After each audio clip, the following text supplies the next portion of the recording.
ಇದೊಂದು ಎಡವಟ್ಟಿನ ಸರ್ಕಾರ. ಕರ್ನಾಟಕ ಸರ್ಕಾರಕ್ಕೆ ಬೆಂಗಳೂರಿನಲ್ಲಿ ಅಶ್ವಥ್ ನಾರಾಯಣ್ ಹೇಳಿಕೆಯನ್ನ ನೀಡಿರುವಂತದ್ದು. ಇದೊಂದು ಎಡವಟ್ಟಿನ ಸರ್ಕಾರ. ಕರ್ನಾಟಕ ಸರ್ಕಾರಕ್ಕೆ ಈಗ ಅಶ್ವಥ್ ಈ ರೀತಿಯಾಗಿರುವ ಹೇಳಿಕೆಯನ್ನ ನೀಡಿರುವಂತದ್ದು. ಇದೊಂದು ಎಡವಟ್ಟಿನ ಸರ್ಕಾರ. ಬೆಂಗಳೂರಿನಲ್ಲಿ ಅಶ್ವಥ್ ನಾರಾಯಣ್ ಹೇಳಿಕೆಯನ್ನ ನೀಡಿದ್ದಾರೆ. ಜಾತಿ ಗಣತಿಯಲ್ಲಿ ಸರ್ಕಾರದಿಂದ ಎಡವಟ್ಟು. ಇದೊಂದು ಎಡವಟ್ಟಿನ ಸರ್ಕಾರ ಅಂತ ಈಗ ಅಶ್ವಥ್ ನಾರಾಯಣ್ ಅವರು ಸರ್ಕಾರಕ್ಕೆ ಎಡವಟ್ಟು ಸರ್ಕಾರ ಅಂತ ಹೇಳಿಕೆಯನ್ನ ನೀಡಿರುವಂತದ್ದು. ಜಾತಿ ಗಣತಿಯಲ್ಲಿ ಸರ್ಕಾರದಿಂದ ಎಡವಟ್ಟು ನಡೀತಾ ಇದೆ, ಇದು ಎಡವಟ್ಟಿನ ಸರ್ಕಾರ ಅಂತ. ಜಾತಿ ಗಣತಿಯಲ್ಲಿ ಸರ್ಕಾರದಿಂದ ಎಡವಟ್ಟು ನಡೀತಾ ಇದೆ, ಇದೊಂದು ಎಡವಟ್ಟಿನ ಸರ್ಕಾರ. ಬೆಂಗಳೂರಿನಲ್ಲಿ ಅಶ್ವಥ್ ನಾರಾಯಣ್ ಅವರು ಈ ಬಗ್ಗೆ ಹೇಳಿಕೆಯನ್ನ ನೀಡಿರುವಂತದ್ದು.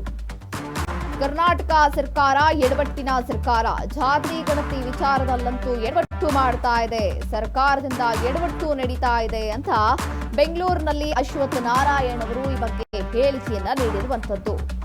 ಕರ್ನಾಟಕ ಸರ್ಕಾರ ಎಡವಟ್ಟಿನ ಸರ್ಕಾರ, ಎಡವಟ್ಟು ಮಾಡೋದ್ರಲ್ಲಿ ನಂಬರ್ 1 ಸರ್ಕಾರ ಅಂತ ಈಗ ಅಶ್ವಥ್ ನಾರಾಯಣ್ ಅವರು ಈ ಬಗ್ಗೆ ಹೇಳಿಕೆಯನ್ನ ನೀಡಿರುವಂತದ್ದು. ಜಾತಿ ಗಣತಿಯಲ್ಲೂ ಕೂಡ ಸರ್ಕಾರ ಎಡವಟ್ಟನ್ನ ಮಾಡ್ತಾ ಇದೆ, ಇದೊಂದು ಎಡವಟ್ಟಿನ ಸರ್ಕಾರ ಆಗಿದೆ ಅಂತ ಬೆಂಗಳೂರಿನಲ್ಲಿ ಅಶ್ವಥ್ ನಾರಾಯಣ್ ಅವರು ಈ ಬಗ್ಗೆ ಹೇಳಿಕೆಯನ್ನ ನೀಡಿರುವಂತದ್ದು.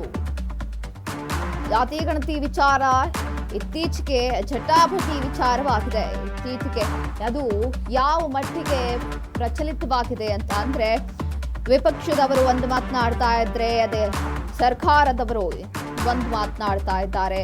ಇತ್ತೀಚೆಗೆ ಜಾತಿ ಗಣತಿ ಜಟಾಪಟಿ ಹೆಚ್ಚಾಗಿ ನಡೀತಾ ಇದೆ. ಹಾಗೆ ಇದೀಗ ಬೆಂಗಳೂರಿನಲ್ಲೂ ಅಶ್ವಥ್ ನಾರಾಯಣ್ ಅವರು ಈ ಹೇಳಿಕೆಯನ್ನ ನೀಡಿರುವಂತದ್ದು. ಭಯದಲ್ಲಿ ತಮ್ಮ ಭವಿಷ್ಯದ ಹಾಕೊಂಡು ಮನಸ್ಸಾಕ್ಷಿನ ಇಟ್ಕೊಂಡು ಮಾತಾಡ್ತಿದ್ದಾರೆ. ಒಳ್ಳೆ ಬೆಳವಣಿಗೆ, ನಾಯಕತ್ವ ಗುಣಗಳನ್ನ ತೋರಿಸ್ತಾ ಇದ್ದಾರೆ. ಈ ನಾಯಕತ್ವ ಗುಣಗಳನ್ನ ನಾವು ಎದುರು ನೋಡ್ತೀವಿ. ಇವತ್ತು ನಾಯಕತ್ವ ಗುಣಗಳು ಒಬ್ಬ ನಾಯಕನಲ್ಲಿ ಬರಬೇಕು. ಬರೀ ತಲೆ ಬಗ್ಸ್ಕೊಂಡು ಏನ್ ಹೇಳಿದ್ರು ಭಯದಲ್ಲಿ, ತಮ್ಮ ಭವಿಷ್ಯದ ಆತಂಕದಲ್ಲಿ, ಅಧಿಕಾರದ ಆಸೆಯಿಂದ ತಮ್ಮ ಸ್ವಂತತನ, ತಮ್ಮ ಸ್ವಂತ ಆಲೋಚನೆಗಳನ್ನು ಬಿಟ್ಟು ಅಸಹಾಯಕರಾಗಿ ಮಂತ್ರಿಗಳು ಇರುವಂಥದ್ದು ಆಗಬಾರ್ದು. ಇವತ್ತೆಲ್ಲ ಒಂದ್ ಕಡೆ ಬಹಳ ಸಂತೋಷ ಆಗುತ್ತೆ. ಬಲವಾಗಿ ತಮ್ಮ ಅಭಿಪ್ರಾಯಗಳನ್ನು ಹೇಳ್ತಾ ಇದ್ದಾರೆ. ಬಲವಾಗಿ ನಾನು ಒಬ್ಬ ಚುನಾಯಿತ ಪ್ರತಿನಿಧಿಯಾಗಿ ಸಂತೋಷ ಪಡ್ತೀನಿ. ನಾವು ಸಹ ಯಾವತ್ತು ಅಸಹಾಯಕರಾಗಿ ಯಾವತ್ತು ಕೆಲಸವನ್ನು ಮಾಡಿಲ್ಲ, ಮಾಡೋದು ಇಲ್ಲ.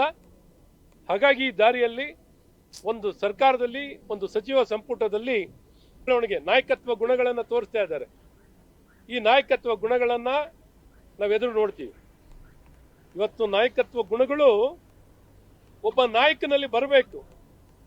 ಬರೀ ತಲೆ ಬಗ್ಸ್ಕೊಂಡು ಏನ್ ಹೇಳಿದ್ರು ಭಯದಲ್ಲಿ,